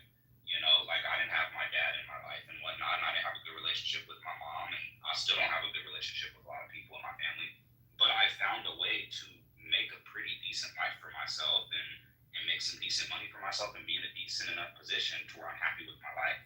Now, ultimately, that comes down to my responsibility, but at the same time, I also have advantages too, you know, that I have to account for that other people may not have. So I think where the problem with conservatism sometimes, and there's problems with both liberalism and conservatism, is liberals think everybody can do anything, you know, but also liberals at the same time, while they think anybody can do anything, they also take no responsibility. Like they think that if something bad has happened to you, like if you experience trauma, then you're just like hopeless and like nothing is your fault. And I know that's a little bit overly generalized, but I'm just saying, that's kind of the contour. Progressive side. Or the progressives, yeah, thank you. And when you have like a lot of conservatives don't take account for the fact that like they're like, well, I grew up and I didn't choose to be in a gang and I didn't choose to do these things, but it's like also look at what your background was, dude. Like look at your life comparative to somebody else who would have been in that circumstance. I feel like a lot of conservatives lack compassion, and I don't even mean, maybe compassion is not even the right word. I think just empathy, like the ability to actually put yourself in another person's circumstances, and they could say things like, oh, well, I never chose to do drugs. I never chose to do this, and this. Yeah, some people don't choose to drink because they literally don't like how it feels. That's why they don't drink. It's not a moral thing. It's not because, oh, I just don't drink because, no. And then there's people whose, you know, dopamine receptors are 20 times more sensitive to it, and their mother did crack, and they're predisposed to addiction. And if you were in that same person's circumstance, you would be struggling with addiction as well. I mean, my grandmother doesn't smoke weed. She doesn't do anything because she doesn't like the way substances feel. I love the way alcohol feels. I just choose not to do it because I think it can be destructive for me. So it's like we're fighting a completely different battle. But I'm also not interested in eating like fast food or high sugar food because I just don't really like it, but she is. So we're all predisposed to different things. The problem with conservatives is that they're not accounting for people's predispositions. They're not accounting for people's background. They're not accounting for their history. They're not accounting for the fact that even the motivating message that they might have for themselves that's empowering, other people don't even always have the same intellectual opportunities to cross someone who has not enabled them to be able to do that. So it's easy to just say anybody can do anything and we can all pick ourselves up by the bootstrap, but that realistically is just not true. That we can all do. Yo, let me ask you a question. How high are you? As high as my profile picture. This motherfucker's high as an eagle ass. I hate to admit it, but there's a little bit of truth to what he's saying. It's fair. Yeah, I can tell. It's fair. Well, no, I mean, it's as conservatives, we kind of get caught up in the whole thing. Well, dude, just make the fucking right decision. Like, what's wrong with you? Just make the fucking right choice. And we kind of. This motherfucker has been around the whole realm of reality. We kind of forget to take a step back. I was trying to talk about the IQ distribution. Like, that's like the key problem here. Like, this nigga's high too. God damn it. 50% of these people are really dumb, and they just do not have the ability. They don't have the horsepower to make the right decision. They just, no matter what group you're talking. And I don't know what it is, Adrian. I need to get high. I need to start indulging in that The more complicated the world gets, the more of the IQ distribution is not able to compete, which is why we have the poverty problems that we're having. They got that medical. Adrian, you're more than welcome to come out, Mike. They got that medicinal shit, Kay. We can't get that shit. And Mike, I just want to address what you're saying. I don't indulge in marijuana. I just don't. I like the smell of it, but I don't like. I've been high one time, and that was it for me. Nerd. Sorry about that, kid. You need to. Yeah, I'm a nerd with that one. Hell no. I'm good. Yeah, I'm with you. And Mike, I just want to address what you're saying real quick too. Like as far as like the problem with conservatism, I'm not saying that conservatives aren't right in terms of their solution. Their solution is actually 100% correct because there's two primary pillars of mental health, and they're agency and gratitude. And when you look at, for example, something like appreciation, it actually is a fundamental pillar of your life, of your mental health. Appreciation, you have to look at it not just like love, being happy about the things that are in your life, but look at it like the opposite depreciation. Look at it like in terms of economics. Appreciation is the psychological mechanism you use in order to preserve the positive things that are in your life. So you need that preservation, and then you need that sense of agency to feel like you're able to make decisions in your life. These are the two primary pillars of mental health. So conservatives have got that down. They appreciate, hey, we're in the greatest country ever. We have the most opportunities ever. They're in that. They also have the sense of agency. Hey, I can do anything. That is not the problem. The problem, like they actually really do have it right in terms of their assessment. The diagnostic is proper. It's not what they're getting wrong. What they're getting wrong is the prescription. So the modality on how you influence somebody to take accountability, the modality on how it's like. What it's like as a diagnostician who doesn't understand operant conditioning. And what I mean is like a psychologist who understands how to diagnose but does not know how to treat. A psychologist who understands how to diagnose can see, okay, this person has narcissistic personality disorder in combination with bipolar and these other mood disorders and stuff like that. But they do not have any sense of like, okay, what's the proper prescription to prescribe this? What kind of cognitive behavioral therapies do I need to give this person? How do I treat them? So yes, the conservatives do an excellent job at diagnosing problems, but they don't always do a good job at prescribing them. That's a psychiatrist. Yes, a psychiatrist. We can't do that. Well, the psychologist is going to do the cognitive behavioral therapies, the psychiatrist is going to prescribe. But yeah, in the sense that you are, but a diagnostician is not really going to do either one. You know, diagnostician is just somebody who's capable of assessing the problems without treating them and prescribing them. So right. Not crazy. Yes. Wow. That's interesting. And Mike, what I'm really saying is that you guys have the right diagnosis, but by just telling somebody, well, just get up and do it, that's not going to work. Like you have to get them. And the crazy part is, like I said, I tend to align a little bit more with you guys' way of thinking about things. Ironically, despite the fact that you probably. Well, yeah, it is, and despite the fact that I probably came off like the opposite perspective, I actually tend to align a little bit more with where you guys are thinking of it. But I also look at the other side of the perspective that if you wanted to reach out to those people, in order to change their perspective, you have to deeply empathize with their plight and start on a step-by-step basis, which is that you can't, like he said, you're telling crippled people to walk. You can't just start off telling them to run. You can't just start off like when I'm talking to brother Mike, who's the gangbanger and stuff like that. I've grown up around these type of people my whole life, and some of the smartest people who taught me the shit I know were gangbangers. But at the same time, I'm at a different perspective where I would never want to be involved in anything like that. But I have to empathize where they're at, meet them with where they're at, see what their individual circumstances are, what's motivated them to want to be in that in the first place, and run a proper set of diagnostic criteria, and then assess what is the way that I can communicate with this person in a way that's going to be effective, that's going to be empathetic, and that's actually going to inspire a change in them. And conservatives just do a fucking awful job at that, despite the fact that they have the issue, right? And liberals oftentimes have the approach, right, in terms of how to be, I think that's trolling. I think you guys just like punishment. Like liberals and conservatives like to punish people who step outside the bureaucracy. They love rules and they love to keep the game on their side. And when somebody starts winning against them, they want to change the rules so that their group gets the win. The people who think like them. It's like I feel like liberals are like, just be nice to me and give me compassion, and like it's hard for me. And then conservatives are just like, get the fuck up, and like, but they're telling get the fuck up to like people who like can't walk sometimes, like they're like Andrew Tate, when like cancer, just fucking get up and walk it off. What the fuck, like yeah, you only got one leg, but motherfucker, you better get the hoblet. Yeah, you got one leg. Sounds like a problem for a bitch. But I don't see liberals. Liberals still aren't free with the money. Like they don't just want to give money to anyone that have the quote unquote want. They don't want to give people out to zero, like in the large.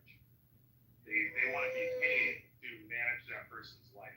They want to be paid to make the decisions for that person.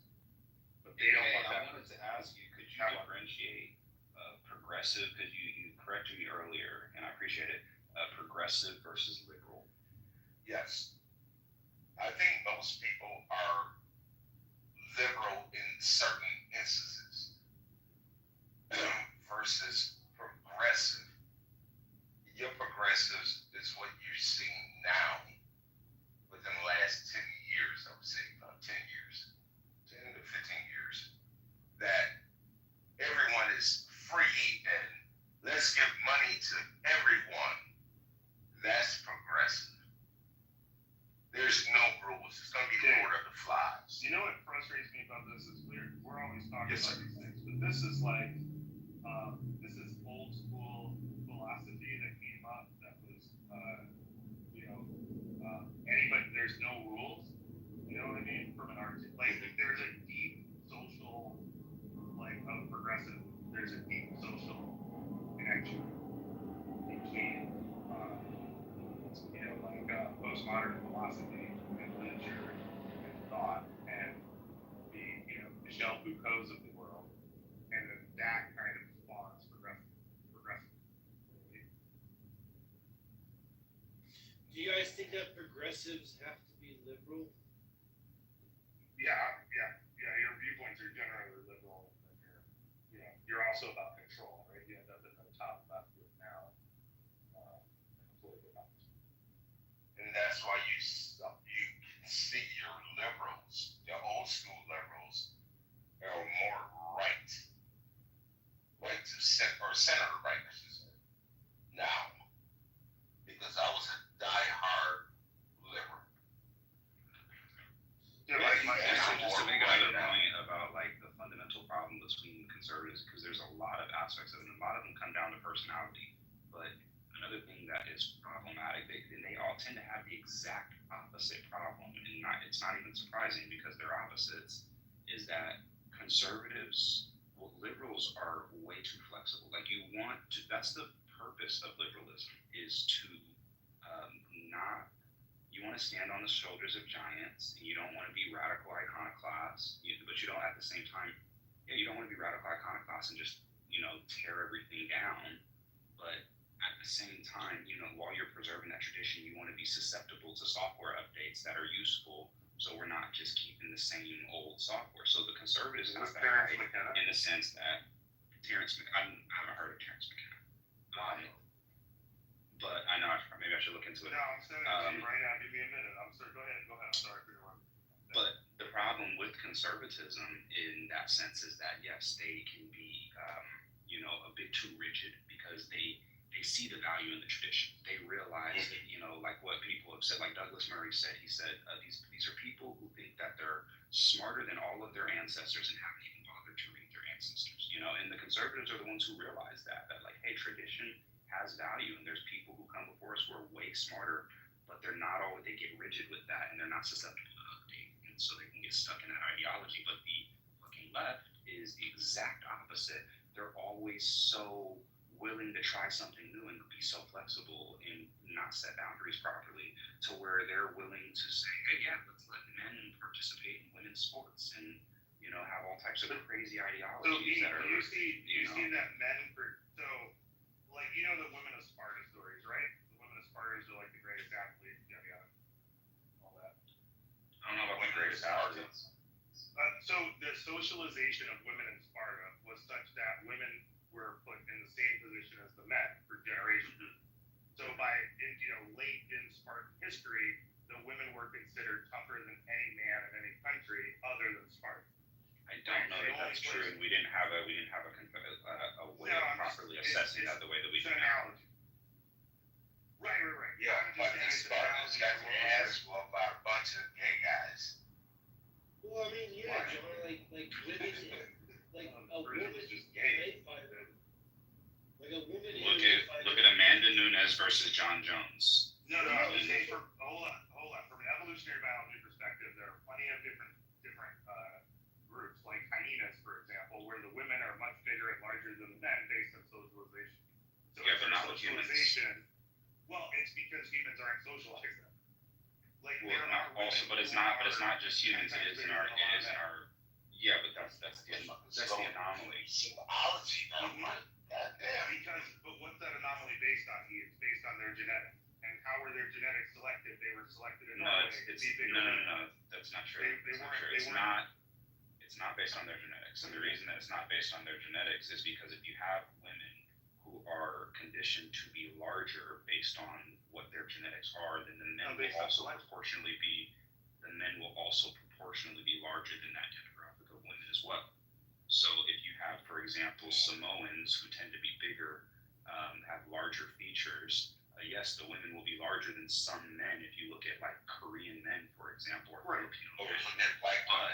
But that's comparing apples to oranges because you're comparing Samoan women to Korean men as opposed to Samoan women to Samoan men who are going to be way larger than the Samoan women and the Korean men and women. So you have to compare it to its proper counterpart with Okay, where are we going with this conversation? Well, because what he's essentially saying is that, I'm saying that I don't think men should be able to participate in women's sports and that the left has lost their fucking mind with all the transgenderism shit. But I imagine that he might be a little bit more sympathetic to those. I'm not even sympathetic to it. I'm just saying that if you, for generations, thousands of years, if you just let men and women play together, the women that get produced from that over time will be way tougher than they would have been otherwise. No, I don't think They so. don't necessarily be tougher than the men in any given year, but over time, the women will be, if you choose all the women who are more fit to have children with, and the women who are less fit are not, you will, get a genetic trait of women that are more fit. Yeah, this is what boggles me. It's just evolution selecting for fitness. This isn't. Okay, I'm lost. What does this have to do with men playing against women? What he's saying is he's trying to make an argument that men don't have an inherent advantage. He's trying to make a biological argument that men don't have an inherent advantage against women. But I'm saying that's absolutely crazy. That's been disproven. That's bullshit argument there. I'm sorry. And what I'm saying is that men have denser bone structure, more muscular. We can dominate any female in any sport. You can have a high school boys team can outbeat anybody in the WNBA because we just better. You can take the same thing in soccer. When the purple-haired girl was sitting there and stumped on the flag, that played for the U.S. soccer team, she disrespected the flag, got their asses whooped by a collegiate team. Got their ass ran. Men are just better and dominant at sports than females because of our genetic makeup. Right, but what just your genetic makeup over time? Do humans never change? Yeah, but it doesn't. No, they do, but they don't change over the course of short periods of time, like 100,000 years. When these have been things that are. I'm just saying that if you have women who are competing with men, the women that you produce on the outside of that, if they're socially selected, if you socially select all the women who are physically fit, who are larger people. But what I'm saying is that what you're saying is incredibly hypothetical because what it would take. The level that it would take. Species socially select. I'm just saying that if you look at hyenas, the women who are larger, so there's no woman, there's no man. They got women, they're female. Okay. There's no male hyena that can beat up a female hyena because they're just. Yeah, but that's the thing is we're not hyenas and we have billions of years of evolution. Selected differently. Correct. Right. So I'm saying if we. But even if for the next 10,000 years, if we decided to socialize females differently to make them the dominant species, they still would not be able to dominate men because the level of how long it has taken for men to develop to be physically dominant to women is not something that's happened over the span of human lineage. It's something that's happened for millions of years because you look at chimpanzees, and the male chimpanzees are still dominant. Even 7 million years ago, we're still dominant to the females. We're not going to breed this out in another 100,000 years, or maybe probably not even another million years. If you take your gorilla, it's the same thing. Exactly. Female gorillas would never go up against a male gorilla because she knows she's going to be pulled apart. And I think it's more rational to conclude that instead of trying to shape evolution for the next 20, 30 million years to where females can compete with men. We should just establish that it is not fair for men to be able to compete in women's sports when you have someone who's a swimmer ranked 200 and something, and then now suddenly he's ranked 1 when he starts competing against women. I think that it's just better to separate them as opposed to let's wait 30 million years for us to be able to Now, compete. put that Leah Thomas, when you speaking of Leah Thomas, put him against Michael Phelps and see what happens. No chance. He gets It's smoked. smoked. And the same with these. But you want to go sit here and beat up on women? That's bullshit. And it's the same with these UFC fighters. You can take pros who are not in the UFC. You could take amateur fighters and put amateur male fighters and put them against. There is no woman in the world who can beat rank number 50 in the middleweight division of a man.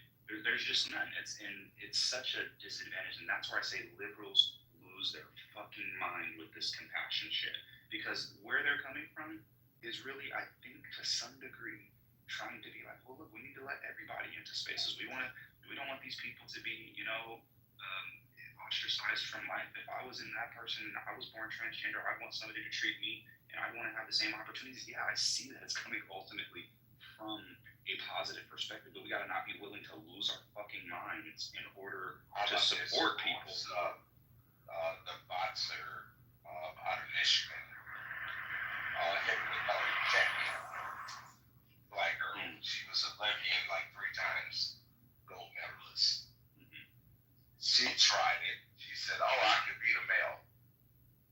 Got her ass knocked straight the fuck out. Not straight the fuck out. Terrible. But that was And then she tried to say, well, his gloves were unpadded, made up all kind of excuses. What the fuck is her name? Clarissa Shields. Great fighter. Not gonna knock her for a woman. Because now she wants to go on this campaign to fight Layla Ali. And I can see, to the somewhat irrelevant point. I'm not saying you're making this point, John, but like this is the point that's commonly made that is irrelevant. Ronda Rousey would fuck me up. Amanda Nunes would fuck me up. And I actually train. I'm a blue belt in Brazilian Jiu-Jitsu. I've been training boxing for 10 years. I'm just not as good as them. And I train with like female black belts. And female black belts fuck grown men up, even when they're 110 pounds. There's no debate about that. We know a highly trained female will fuck up a grown man who has no training. Absolutely. But that is skill. Exactly, because the skill. But then when you put another man who has the same level of skill or the same level of training, there is no chance that woman, you're gonna die. Even guys like that, you're gonna die. There's nothing. Don't do this. Yeah, there's nothing you It's can do. putting your top degree jiu-jitsu lady against what's the famous podcaster? So Joe Rogan. Joe Rogan. Well, Yeah. fucking break your leg in a minute. If I like Joe Rogan, I would never fight him. I'm third.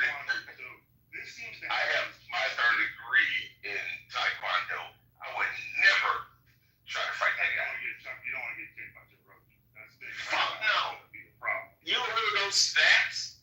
Oh my god. Yeah. Shit. Fuck that. So this seems to be the same in chess, and I mean chess IQ. There's a lot of correlation here, right? Where men are just dominant in the field. And I've always asked the question that, like, I looked at like what's competitive and I don't know, has a physical attribute. So chess is one of those things. Endurance running is one of those things, but it does not. You're about to make me get real toxic. No, look, We're about to go there. Masculine mansion. I don't see any woman that's competitive in the endurance racing and like Or chess, or video games. Look at chess or video games, right? Piloting. I mean, anything that's kind of mental and physical. Formula One, IndyCar. You remember Danica Patrick, right? That was fucking. Yeah, couldn't win a fucking race at all. Right. Win shit. Why do you think this is? Is it because is that at some point women will, there's some woman out there, but now I'm less and less believing that that's going to be the case. Well, look at it like as far as the chess problem, we know why that is. And you were talking about IQ literature. So let me ask you, because I'm not sure how you've done a lot of research, but I've done a lot of research too, and very likely our research has also differed on. You probably know things I don't know. I probably know things you don't know, but I want to see if you know this. What is the differences in IQ between men and women? I think it's a standard deviation. No, it's virtually none. It's virtually identical in terms of their IQ differences, but there is a difference at the outsets of it. So all of in terms of average IQ, they're virtually identical. There's no difference that you can really find whatsoever. Yeah, I'm talking about the high end. But yes, but also the low end. So the reason it's average is because all the stupidest people in the world are men, and all the smartest people in the world are also men. So when you're looking at the people who tend to get the really fucked up 55 IQs that they just are pretty much totally useless to society in terms of productivity, right? Or developing any skills. They're all men. And then when you got the people, the body fishers, and the people with 180 IQs and 190, most of them tend to be men. They're virtually all men. So when you look at what does it take to be a Magnus Carlsen, there's no training to become a Magnus Carlsen. And KP, if you don't know Magnus Carlsen, best chess player who's ever lived, pretty much. Basically, there's no training to be a Magnus Carlsen. This is a superior, just like there's no training to be a Usain Bolt. Like you could train your whole fucking life. You're never going to be able to run like this man. He's just got freakish genetics, similar to a John Jones guy who's just got freakish genetics. Women with freakish genetics, like even Vogelsen or whatever her name is, the German chess player, she's the best woman ever lived. I think she's 24, 2500, something like that. She ain't even close to Magnus Carlsen. Yep. Like, it's so far apart. Yeah, the girl who did the Queen's Gambit too. Yes. Like, she's also way far apart. She wouldn't be able to. Yeah, the level of not even in the same ballpark. Yeah, the greatest programmers that ever lived that are on the women's side, like Ada Lovelace, that the programming language is made out of, not even raise a candle to not even in the what was the chess player that ended up fleeing to Canada because of charges he was getting charged of used in the 80s? Bobby Fischer? Yes. Yes. Bobby Fischer still wasn't as good as Magnus Carlsen. Yeah, he was really good, but Magnus Carlsen. That what got me into playing chess. Even Hikaru is better than Bobby Fischer ever thought. Oh yeah. Because of computers and all sorts of stuff, there's not even a comparison between people today and chess and people. But that's where we go into the patriarchal domain, where I'm willing to slightly be misogynistic, but more so patriarchal than misogynistic, is that women can't compete with men in pretty much most competitive domains because they're not wired to be competitive. They're wired to be they're wired to be social. They're wired to be connected. They're wired to be what's the word that I'm looking for that I can't think of? Nurturing is the opposite of competitive. Collaborative, in that sense. So when you look at a male, what do you think? Protect and provide. When you look at a female, why does she have breasts in the first place? It's to nurture her children. It's to be caring. So exactly, but that's the thing is they're not wired to be competitive. Just like we're not wired to be docile. That's why society doesn't reward us for being docile. My wife is a very smart lady, but she doesn't have any interest in chess and or things. Like I like chess and cameras and engines and electric and all these things. She has zero fucking interest in that shit, bro. Biology, chemistry, like zero interest. Smart lady, works in medicine, has zero interest in doing medicine or learning about it on her time. Like it's just because it pays her bill. It's very utilitarian. So, but I would tell you, she's in medicine, right? Yeah. She went into nursing like most girls do. Egalitarian. But if you notice, maybe friends that's in medicine as well, how they are trying to become so masculine.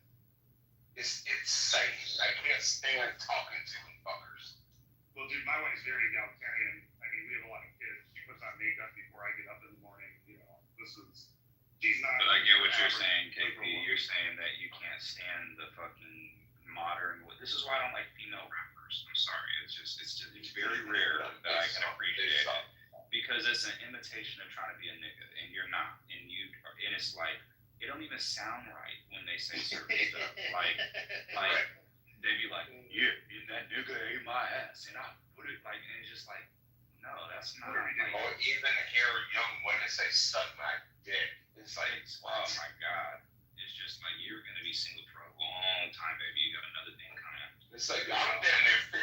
I'm damn near 50 years old. I don't want to hear that shit. Bro, I really like since I've become like I'm the big 5-0 now, so I have in my old age, man, I can't listen to rap anymore, bro. I really haven't been able to listen to it since I was like 40 years old. Like 35, 40 years old, I've been done. I just can't. Yeah, I was done with the great era. We had Pac, you had Biggie, you had Nas, you had some other people. Oh yeah, there were some good folks. That was a great era. Oh my god. Now you can go back to Houdini was one of the dopest groups. This new shit, like what the fuck did you just say?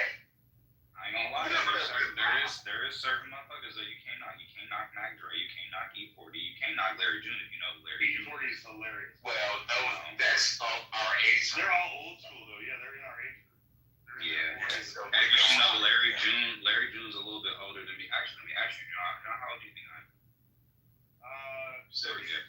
32. I'm 25. Yeah, I was pretty close. Yes, sir.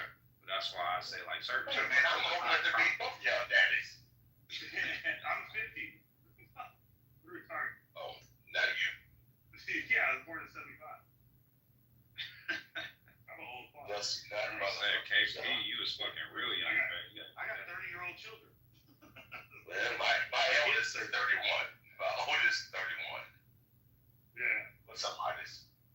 Sure, I've got a 26-year-old almost there. You got it, bro. Yeah, I'm the same years as in you. In my time, man, we really changed what liberal meant. When Kate talks about liberal and progressive, like I think George Carlin was out right now, and I think if he was a liberal, he would be canceled. Terrence McKenna, Done.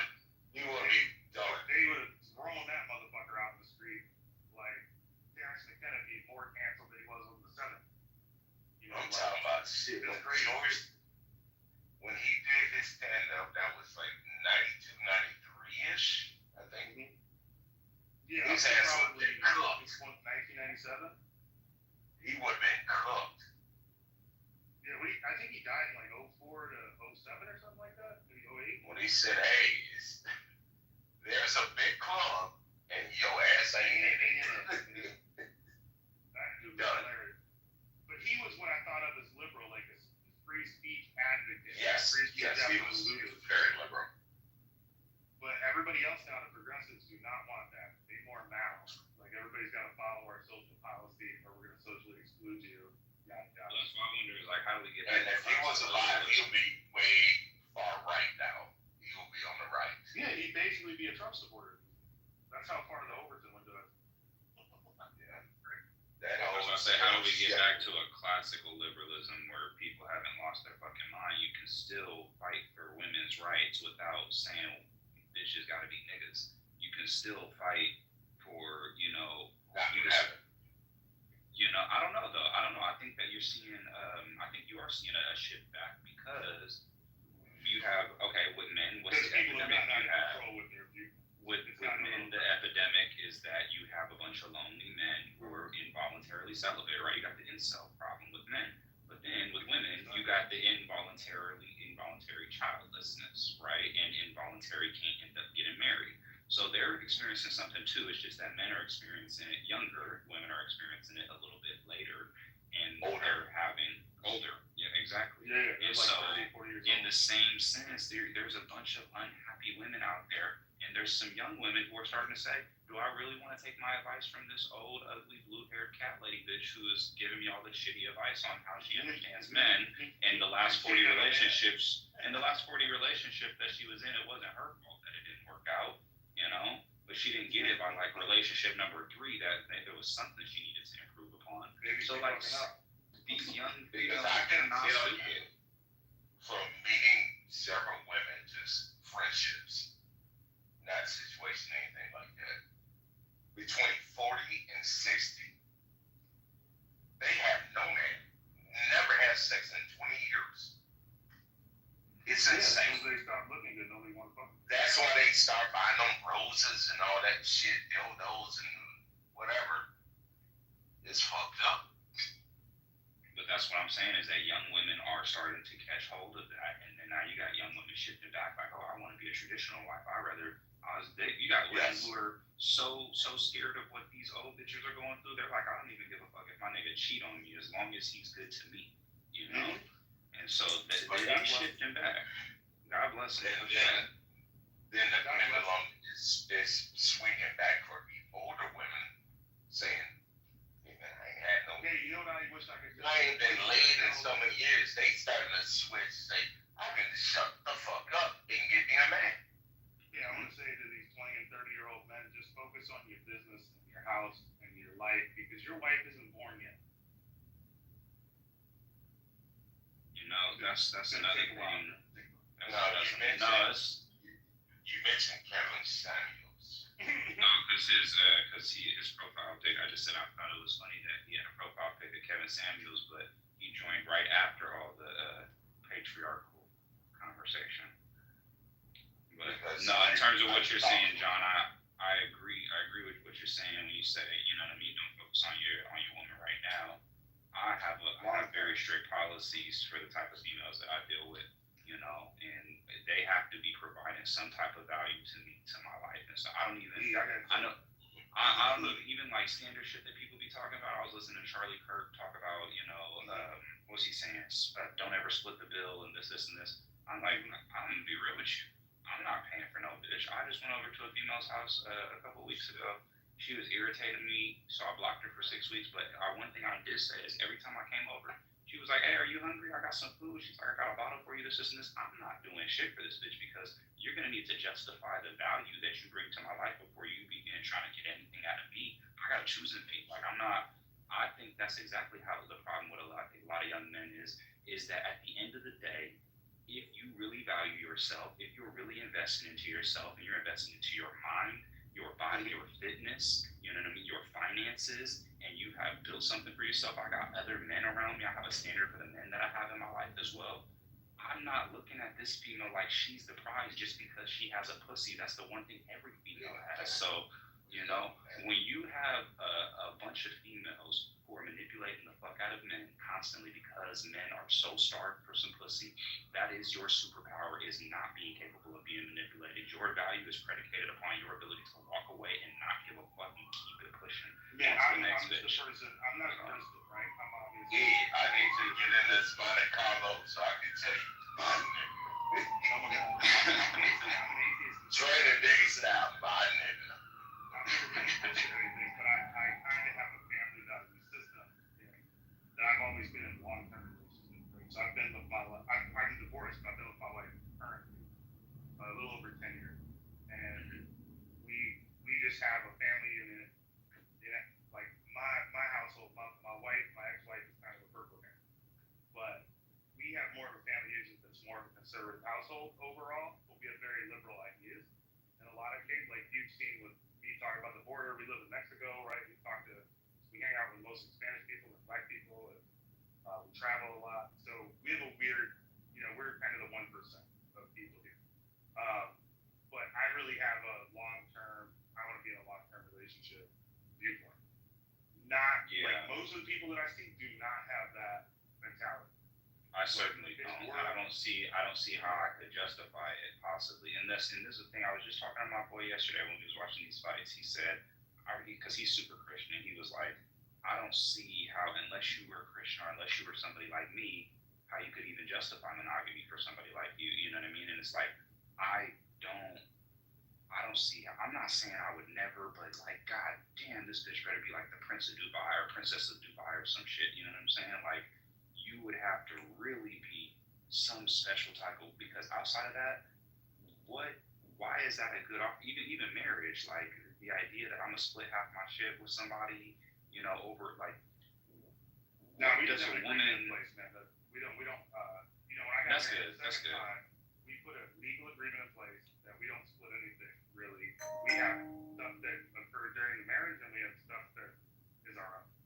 But I guess what does a woman offer to you in that regard that makes it worth considering her to that high of an esteem? She on my back.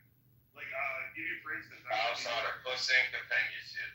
Yeah, I was in New York and I needed some shit done in Phoenix, and she took a flight to Phoenix, bought a house, didn't need my help, and just got everything right so that we could get up there when I got back, so that I could move the business forward up there. So then what I would ask you though, so. that's dope. And I can respect that she's of utility, and I don't mean that to be condescending in any way, right? But like my homie, for example, he be taking me. I don't even care. Hold on, brother. Okay, but you don't care. You don't care. There's other people that don't have knowledge of this that may care, right? So this whole entire room is being streamed to fucking Twitter. Okay, this whole entire room is being streamed. He's been here for hours. Okay, I'm again. I believe in having people having consent, right? Yeah. Right. So as long as everybody on stage knows that what you guys are saying right now. Again, as long as everybody on stage knows that you guys are being the stream to fucking Twitter. Okay. All right. The replays are on, bro. It's a pro-nuclear family room. They can stream wherever they need to. Amen. Yeah, God's left. We already know what he does. That's it. So just chill. And if you don't want to be streamed, guess what you can do? Leave the fucking room. Simple.